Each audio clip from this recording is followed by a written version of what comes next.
Curtis Jackson didn't just survive 9 bullets. He survived poverty, betrayal, bankruptcy, and becoming one of the most trolled rappers in hip-hop history. But the real story? It's stranger than any verse he's ever spit. These aren't the headlines you know. These are the moments that shaped the legend, the secrets buried in the footnotes, and the wild moves that prove 50 is more calculated than you ever imagined. Let's count down the 10 wildest facts you didn't know about 50 Cent. At number 10, he bought 200 front row seats to a J. Rule concert just to keep them empty. November 2018, Arlington, Texas. J. Rule takes the stage, and the entire front section is a ghost town. Row after row of vacant seats staring back at him like a bad dream. The reason? 50 Cent dropped thousands of dollars to buy every ticket in the front rows, then didn't show up. He posted screenshots of the Groupon deal online with the caption, "People wouldn't go see Ja Rule if you paid them." This wasn't beef. This was psychological warfare with a credit card. Ja fired back, claiming the venue was packed anyway, but the damage was done. The internet had its field day, and 50, he was just getting started. The pettiness level was off the charts, but that's the thing about 50. He doesn't just win battles, he humiliates you while doing it. At number 9, Sharon Osbourne accidentally gave him his most famous nickname. 50 Cent does the very next best thing. He finds out how much tickets in the front row cost. Turns out the front tickets is like $15. Then he buys 200 of them. Him as 50. But where did that actually come from? Turns out it wasn't the streets, it was Sharon Osbourne.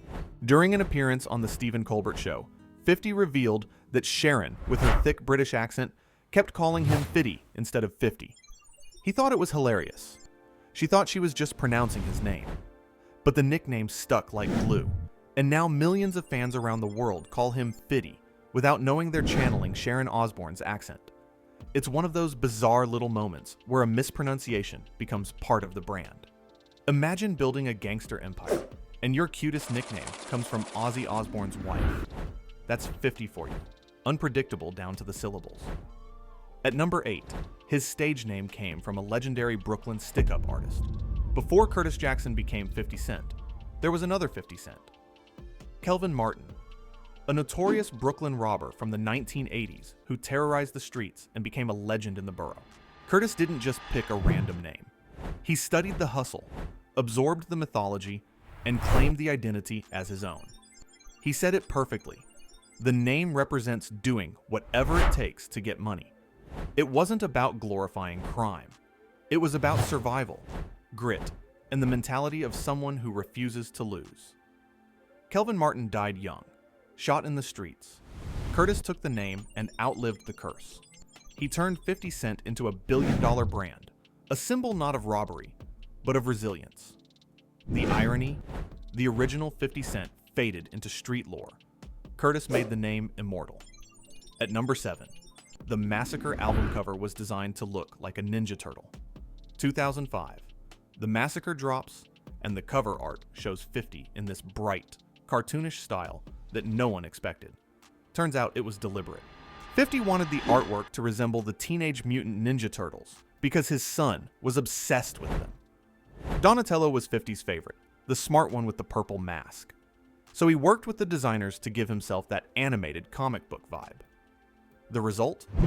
One of the most iconic album covers of the 2000s, and a subtle nod to fatherhood buried in gangster rap. It's the kind of move that shows you who 50 really is. Ruthless in the booth, but soft enough to put his kid's favorite cartoon on a multi-platinum album. That duality is what makes him magnetic. At number 6, he made $100 million from vitamin water without being the face. 2007. Coca-Cola buys Glacier, the company behind vitamin water, for $4.1 billion. 50, who had quietly taken an equity stake and created his own flavor called Formula 50, walked away with an estimated $100 million. Not from royalties, not from endorsements, from ownership. While other rappers were getting paid to hold products in music videos, 50 was sitting at the table with the executives, negotiating points. He saw what most artists didn't. The real money isn't in the check, it's in the deal. That vitamin water move changed the game for artist entrepreneurship. It showed that rappers could be moguls, not just spokespeople. And 50 did it so quietly that by the time the payout hit, he was already 10 steps ahead.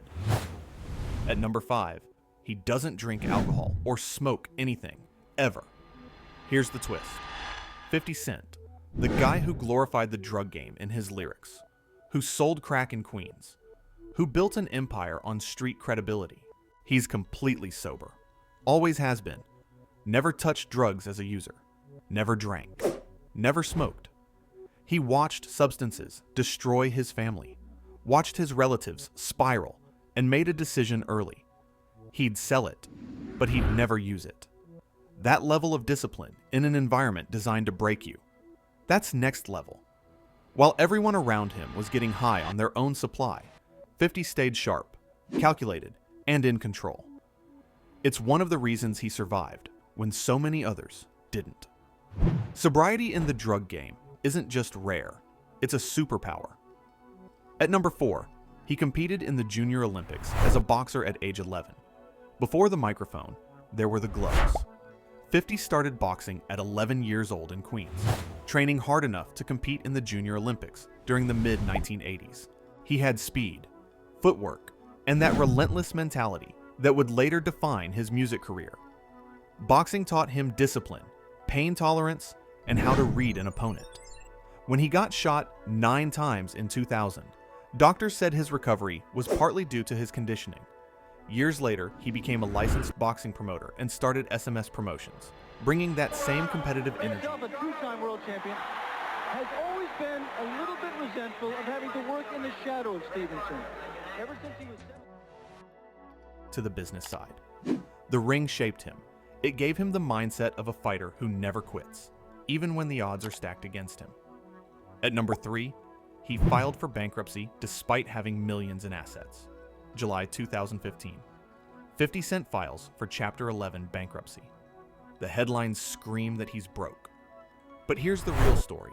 He wasn't. He had assets, investments, properties. What he didn't have was liquid cash to pay off mounting lawsuits, including a $3 million judgment for leaking a sex tape. So he filed bankruptcy strategically, restructuring his debts while protecting his wealth. Over 5 years, he paid $23 million to creditors and came out clean. It was a chess move disguised as a loss. The media ate it up, but 50 played them. He used the system the way corporations do, turning a legal maneuver into a financial reset. That's the difference between being smart and being flashy. 50 knows how to lose a battle and still win the war. At number 2, he bought Mike Tyson's 52-room mansion for a fraction of its value. Connecticut, 50,000 square feet, 52 rooms, 25 bathrooms, 5 jacuzzis, a movie theater, an elevator. This was Mike Tyson's palace, the ultimate symbol of heavyweight excess. When Tyson fell on hard times, the estate went up for sale. 50 scooped it up for $4.1 million, a steal compared to what Tyson originally paid. He moved in, flexed on Instagram, and lived like royalty. But here's the kicker. He couldn't sell it. For years, he tried to flip the property, but nobody wanted a mansion that expensive to maintain. Eventually, he sold it at a loss. The mansion that was supposed to be a flex became a cautionary tale about buying things just because you can. Still, for a moment, 50 lived in a house that once belonged to the baddest man on the planet. That's a flex you can't erase. At number 1, he was shot 9 times and turned his ruined voice into a signature sound. May 24th, 2000. Outside his grandmother's house in Queens, a car pulls up. 9 shots. Legs, hands, hips, chest, face. 1 bullet went through his jaw and out his cheek, destroying his mouth. 50 spent 13 days in the hospital learning to talk again, learning to eat, learning to survive. When he finally stepped back into the studio. Clear. No, nothing. Push. All right, his eyes are open. All right. Voice was different. lower, raspier, more menacing. The doctors said it was permanent damage. 50 said it was a gift. That voice became his trademark, the sonic signature that made Indoc Club instantly recognizable. He didn't let the shooting end his career. He turned his scars into a brand, his pain into power, and his ruined voice into a weapon. Most people would have quit. 50 made it a comeback story for the ages. From borrowed names to billion-dollar deals. From empty concert seats to cartoon album covers. 50 Cent's life reads like a masterclass in survival and reinvention. He took every loss, every bullet, every betrayal, and flipped it into fuel. The lesson? It's not about how hard you get hit. It's about what you do with the wreckage afterward. And 50? He built an empire from it.